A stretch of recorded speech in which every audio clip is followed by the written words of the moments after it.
Now we're gonna be working on, I believe, is gonna be the biggest upgrade for the yard, and that is lighting. Landscape lighting, 12-volt lighting. Don't get me wrong, the plants look amazing. Now it's just a question of, let's get started with lighting. We're gonna be installing some lights all along the fence.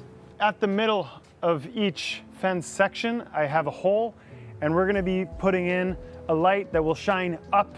I also want to install another light here looking up between these two grasses towards the chimney. 2700 Kelvin is what I'm going to be using. These bulbs for these lights are 5 watts.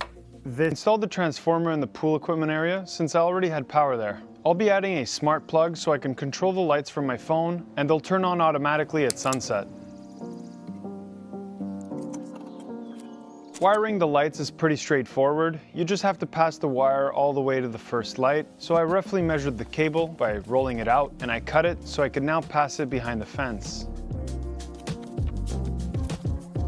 Initially, I thought I was gonna have one connection per light, but then I noticed the cables on each light were about 5-6 feet long, so I could have 2 lights per connection, which means less connections in the ground, which means less potential failing points.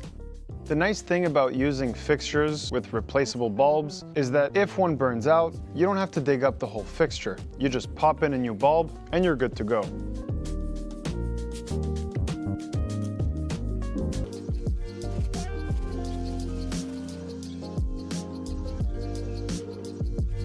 All right, so there we go. I just finished installing the 4 lights behind me. They're currently on, but we can't see them, so I'm just gonna turn off the sun for a sec. Amazing. I am so happy I decided to do landscape lighting. This is really, really cool.